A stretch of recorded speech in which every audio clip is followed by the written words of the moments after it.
Halo rekan-rekan semua, selamat datang di channel My Digital Thoughts. Nama saya Irving Huta Galung, dan di channel ini saya akan berbagi tips and trik seputar teknologi, baik yang saya dapatkan dari pekerjaan maupun dari kehidupan sehari-hari. Jadi, jangan lupa untuk subscribe di channel ini dan aktifkan juga notification, supaya rekan-rekan mendapatkan notifikasi ketika ada video-video terbaru.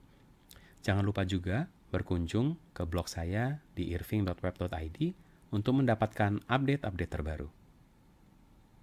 Halo rekan-rekan semua. Di sesi kali ini, saya ingin menjelaskan program dari Microsoft yang sepertinya masih banyak rekan-rekan yang belum tahu, yaitu program Microsoft for Non-Profit. Nah, di sini definisi non-profit dari Microsoft cukup luas ya. Jadi bukan hanya untuk NGO atau LSM, tapi juga bisa digunakan untuk organisasi-organisasi keagamaan seperti misalnya gereja atau masjid atau institusi keagamaan lain gitu. Nah, ada banyak sebenarnya benefit yang didapatkan, tapi yang paling saya yakin berguna adalah rekan-rekan akan mendapatkan Microsoft 365 atau dulu namanya Office 365 secara gratis.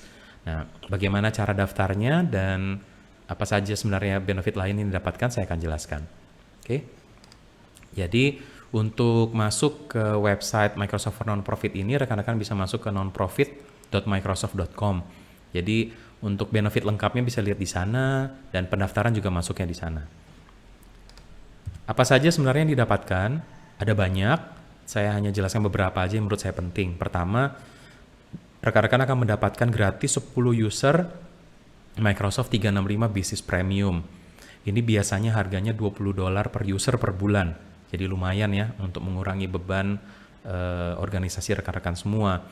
Selain itu kalau ternyata perlu lebih dari 10, maka rekan-rekan bisa membeli dengan harga yang lebih murah, yaitu hanya $5. Oke. Selain itu, rekan-rekan juga mendapatkan sampai dengan 300 user Microsoft 365 Business Basic. Nah, ini harga normalnya biasanya $5. Jadi rekan-rekan nggak perlu bayar nih sama sekali gitu ya. Lumayan sekali untuk mengurangi beban. Kemudian rekan-rekan juga akan mendapatkan 3.500 US dollar kredit untuk menggunakan Microsoft Azure. Microsoft Azure ini adalah cloud platform dari Microsoft.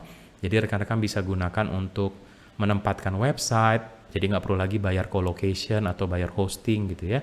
Atau rekan-rekan mau membuat aplikasi mobile, bisa juga ditempatkan di Microsoft Azure ini. Ada banyak hal lain sebenarnya yang didapatkan. Contohnya Dynamics 365 Sales, dapat Power Apps, LinkedIn, akses ke LinkedIn, GitHub, dan lain-lain. Untuk rinciannya rekan-rekan bisa masuk ke nonprofit.microsoft.com. Oke. Untuk kali ini saya akan fokus hanya di Microsoft 365. Apa sih bedanya antara basic sama premium gitu ya. Jadi untuk yang basic, rekan-rekan akan mendapatkan email ya di hosting di Microsoft Exchange dengan domain sendiri. Kalau domainnya sih beli sendiri ya, sesuai dengan organisasi masing-masing. Tapi nanti emailnya jadi bisa pakai domain rekan-rekan semua. Dan kapasitasnya itu 50 GB per user. Menurut saya sih lebih dari cukup ya untuk kebutuhan organisasi. Selain itu juga ada kalender yang bisa digunakan untuk penjadwalan individu atau juga bisa untuk jadwal bersama. Jadi misalnya menjadwalkan penggunaan ruangan, menjadwalkan penggunaan inventaris atau peralatan gitu ya. Jadi nggak perlu lagi secara manual, bisa langsung sekarang menggunakan versi digital gitu. Selain itu juga mendapatkan cloud storage Microsoft OneDrive sebesar 1 terabyte per user ya. Jadi luar biasa, lebih dari cukup gitu untuk kebutuhan organisasi. Kemudian juga rekan-rekan bisa menggunakan Microsoft Teams untuk kolaborasi. Di sini bisa untuk voice call, video call, chat, discussion room, dan banyak lagi gitu ya. Ini bisa menggantikan kebutuhan rekan-rekan yang selama ini mungkin harus bayar ya dengan menggunakan aplikasi lain. Nah, kali ini jadinya bisa free dengan Teams. Ditambah lagi, rekan-rekan bisa melakukan meeting atau rapat, voice call, video call gitu ya, bersama sampai dengan 300 peserta. Jadi, dan ini nggak hanya untuk internal ya, tapi juga untuk eksternal. Jadi misalnya untuk rapat-rapat komisi, kemudian rapat-rapat panitia gitu ya. Jadi nggak perlu lagi untuk membayar menggunakan aplikasi video call atau voice call lain gitu. Nah, untuk contohnya misalnya di gereja bisa juga untuk rapat jemaat atau rapat-rapat panitia gitu yang melibatkan orang-orang luar organisasi, bisa dengan menggunakan Microsoft Teams. Selain itu, juga mendapatkan versi web dan mobile dari Office. Jadi ada Outlook, Word, Excel, PowerPoint, Untuk versi web dan mobile-nya itu free. Dan bisa juga menggunakan Microsoft Forms untuk formulir online, formulir digital. Jadi misalnya untuk pendaftaran atau pendaftaran kegiatan dan acara gitu ya, atau pengisian formulir. Nah, semuanya bisa menggunakan Microsoft Forms. Nah, bedanya dengan bisnis premium, selain mendapatkan semua benefit dari bisnis basic, di bisnis premium juga mendapatkan Office desktop. Jadi kalau yang tadi dapatnya Office web dan mobile, di premium ini dapat Office versi desktop, yaitu Outlook, Word, Excel, PowerPoint, Publisher, dan Access gitu ya. Sampai dengan, kalau tadi kan dijelaskan sampai dengan 10 user. Nah, jangan lupa bahwa definisi user di Office 365 itu adalah per individu. Tapi satu individu bisa menggunakan sampai dengan 5 laptop komputer gitu ya. Jadi misalnya di sekretariat organisasi ada beberapa komputer, nah itu bisa didaftarkan cukup dengan satu user saja gitu ya, sampai dengan 5 ya, 5 laptop atau komputer. Oke. Nah, sekarang saya akan jelaskan bagaimana sebenarnya cara mendaftarkan gitu ya. Jadi kita masuk dulu ke website. Ya, ini adalah website dari Microsoft for Nonprofit. Jadi nonprofit.microsoft.com. Bisa dilihat di sini ya. Nanti kalau sudah registered bisa sign in ya di atas ini. Kalau sekarang kita bisa scroll ke bawah. Di sini ada di step 1 adalah register now. Oke. Jadi kita klik. Kita masuk ke register now. Harus ada person in charge atau perwakilan dari organisasi yang untuk daftar gitu ya. Jadi rekan-rekan misalnya sebagai volunteer bisa langsung daftarkan di sini. Ya, jadi dalam hal ini untuk kali ini saya masuk sebagai saya pribadi gitu ya. Jadi Irving Tagalung. Kemudian karena saya adalah volunteer, jadi saya pilih volunteer. Nanti tinggal dipilih aja role-nya apa gitu ya. Kontak email, saya masukkan email saya. Kemudian lokasi tentunya Indonesia gitu ya. Jangan lupa jangan salah nanti ya milih lokasinya. Kemudian kita bisa continue. Nah, setelah continue ini akan divalidasi dulu emailnya. Karena saya sudah pernah daftar sebelumnya gitu ya, jadi ditanya, kita continue aja dulu. Mungkin rekan-rekan tidak akan ditanya seperti tadi. Nah, rekan-rekan akan mendapatkan kode di email tersebut. Jadi kita tunggu dulu emailnya sampai masuk.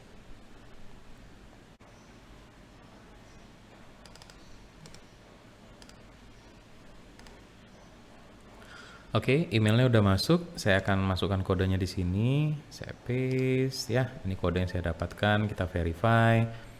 Nah, nanti setelah verify, baru kita bisa mulai memasukkan data-data dari organisasi kita. Gitu. Nah, untuk rekan-rekan yang mendaftarkan organisasi di sini, harap diingat kita perlu memasukkan legal name-nya. Jadi memang di sini nanti kita harus memasukkan tipe registrasinya ya.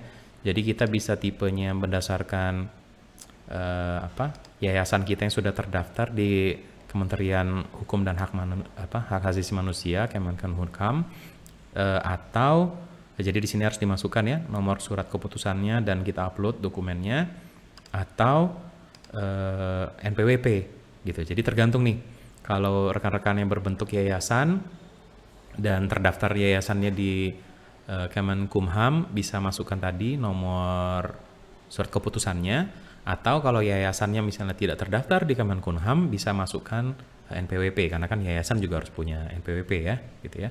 Nanti masukkan nomor NPWP-nya dan upload dokumennya. Oke. Nah, kalau dan jangan lupa nanti masukkan nama organisasinya sesuai dengan surat keputusan tadi atau NPWP tadi. Jadi jangan berbeda gitu. Nah, yang menarik di sini adalah untuk rekan-rekan misalnya yang datang dari organisasi keagamaan seperti gereja, biasanya gereja itu karena punya banyak gerejanya, tapi yayasannya cuma satu gitu. Nah, bisa aja satu jemaat mau daftar gitu ya, terpisah dengan punya domain sendiri. Nah, bisa pakai aja, minta aja ke kantor pusat untuk dapatkan dokumen yayasannya, entah NPWP atau surat Kemenkumham tadi. Kemudian di sini di organization legal name-nya masukkan nama lengkap gerejanya dan jemaatnya yang di mana gitu ya. Jadi biasanya kan ada namanya atau lokasinya gitu. Jadi di sini karena saya hanya untuk demo, saya masukkan di sini demo gitu ya. Masukkan alamatnya lengkap tentunya, alamat demo, kemudian masukkan kotanya, misalnya Jakarta, gitu ya. Provinsi, masukkan juga kode pos gitu ya. Saya masukkan asal aja dulu karena ini hanya untuk demo. Kemudian masukkan website dari organisasi gitu ya. Jadi misalnya tadi demo.com atau apa gitu ya. Kemudian masukkan phone number. Di sini phone numbernya kita masukkan kode negara, kode daerah Jakarta, dan nanti masukkan nomor yang benar ya kalau rekan-rekannya. Kita pilih ukuran organisasi kita. Misalnya nggak sampai 50 orang, budgetnya setahun berapa gitu ya dalam US dollar. Misalnya 10.000 gitu ya. Nah, di sini mission statement biasanya kan organisasi non-profit punya mission statement ya. Jadi masukkan di sini nanti mission statementnya. Dalam bahasa Indonesia tentunya, oke? Jadi nggak masalah karena nanti review juga dari partner Microsoft yang di Indonesia, oke? Jadi setelah rekan-rekan masukkan di sini misalnya nomor MPWP, gitu ya, nomor MPWP-nya berapa, gitu ya. Nanti rekan-rekan upload dokumen, oke? Sebenarnya di sini dokumen upload itu optional, tapi ya namanya juga verifikasi ya. Jadi rekan-rekan sebaiknya langsung upload aja dokumennya, itu akan sangat memudahkan, oke? Kita bisa continue. Nanti setelah continue, kita perlu melakukan verifikasi sekali lagi untuk memastikan bahwa kita ini bukan robot gitu ya, karena kan takutnya ada usaha untuk melakukan robot gitu ya. Jadi di sini kita harus masukkan nomor mobile, ini hanya untuk verifikasi, nggak disimpan. Di sini udah disebutkan ya, phone numbernya nggak disimpan gitu ya. Jadi saya cut off dulu karena saya harus masukkan nomor handphone saya, oke? Oke, sekarang validasi tadi dari handphone udah selesai. Sekarang kita create account. Nah, ini adalah account di Office 365 atau Microsoft 365 yang rekan-rekan perlu buat gitu ya. Jadi karena rekan-rekan adalah perwakilan dari organisasi, ini user pertama nih. Jadi username-nya terserah mau apa gitu ya. Misalnya nama rekan-rekan boleh, atau administrator atau apa gitu ya. Administrator gitu itu boleh. Kemudian nanti di sini harus pilih domain yang untuk Office 365-nya atau Microsoft 365-nya. Jadi by default nanti domainnya adalah domain.onmicrosoft.com. Nah, ini harus unik ya. Jadi domain organisasi rekan-rekan harus benar nih gitu ya. Demo apa saya bikin ya misalnya ya My Digital Thoughts. Jadi nggak usah khawatir bagian ini karena nanti kita akan mapping domain ini dengan domain yang organisasi rekan-rekan punya gitu ya. Jadi ini hanya untuk kebutuhan administrasi aja. Terus langsung kita harus create password di sini. Ya, di sini verifikasi dulu bahwa ini memang unik gitu ya, belum ada yang pakai. Kita create password, confirm, dan habis itu create my account. Setelah create my account ini otomatis semua proses selesai. Saya nggak akan create karena saya nggak mau jadi di-submit nanti, ini kan hanya untuk demo gitu ya.